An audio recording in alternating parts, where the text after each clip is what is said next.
I'm Lee from Shadows at Bay, and the band are doing a bunch of videos about what gear we use. When the bass player asked me to do one, my immediate thought was, it's going to be a long video. So I'll try to cut back about what gear I am going to show and just keep it as short as I can. So let's start with some. So here's one down here I got. This little Ibanez acoustic electric, really cool little guitar with the electric pickup there. This is one of the very first ones that we used for the band, because when the band first started, we did a few acoustic gigs before we started doing electric shows. So this is the main guitar that we used for that, which is very, very cool. Next guitar. Here's one I use for most of the demos and early recordings, and I couldn't tell you how many live shows I've used this guitar in. This is a Squier Fender Telecast, the Avril Lavigne series, which, as much as you laugh, it it was really fitting, and it really felt right for the band. The single pickup at the back, the tightness, and the clean sounds that we had from it were just right on cue for where the band was at the time when they first started. And yeah, this guitar has seen a lot of live shows over the years.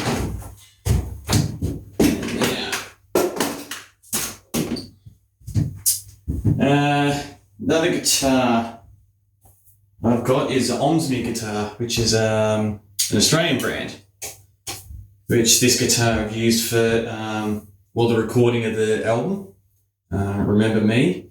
It's got used for the EP. This is what we're made of, and been in film clips, and definitely seen its share of live shows around for Shadows at Bay as well. I just love the multi-scale, the feel of it, the sounds I get out of it. It's just a really well-fitted, rounded guitar.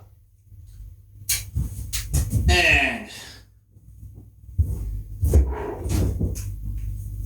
undo this. And then I've got this Artist 6-string with active pickups that I've been using a lot lately while rehearsing with the band, and the latest tunes that we're working on at the moment is all done through this little bad beast. Yeah, it's active, it's strong, it's easy to capture a good sound, and it works. I like it.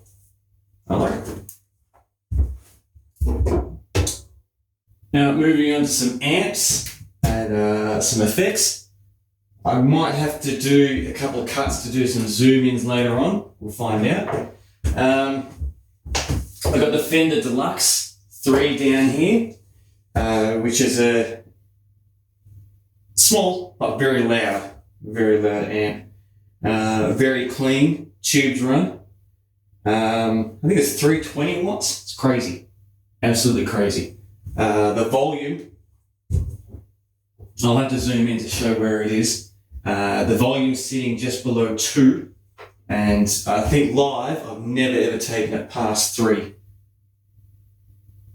Don't even think I've ever hit 4 or 5 on it. It is a really, really loud beast. And when it comes to effects, I've got the Vox Tone Lab that was used, I think it was my 3rd effects that I used with the band. I started off with a Line 6, went to a Vox Tone Lab something that I can't remember that was bigger than this, and then I downgraded down to this one, because the original one I had was nearly twice the length, and it just took up way too much space on stage. Let me zoom up for you if you can see it. Well, there it is, little thing. Yeah, it's a really great, another tube run thing, which I don't know why that is, but I got a tube run here that was running through a tube amp just to get more tube sound. Don't know why, but it really worked. But But like a lot of effects in that with shadows, I use probably 5% of the capabilities of this. But it did work out really, really well for many, many live shows at one scene. Just sticking on effects. One of the latest ones I've been using and I'm trying to implement in is the little Moa, however you pronounce it. This is a tiny, it's got a nice little shiny thing there. Really, really packs a lot of punch. It really does. You can load up your own IR cabs in here, split out different ones out of the output. And I'm really keen, let me do another zoom over this one. Really keen to see how this one can be implemented in the band, to see how it goes.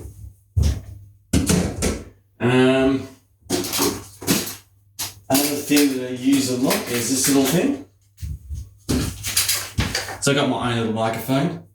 I don't like sharing mics really when I share stage with people because, well, I keep my own germs to myself. And I got this little voice tone. Let's see if that can show up in the camera. Otherwise, I'll just do a cut and do a zoom in on it. This thing's really cool. Just gets a nice lot of compression and a bit of a gate to it to help keep the sound nice and clean and consistent when you play live with it. This is my little mic pack that I take to me live whenever I go.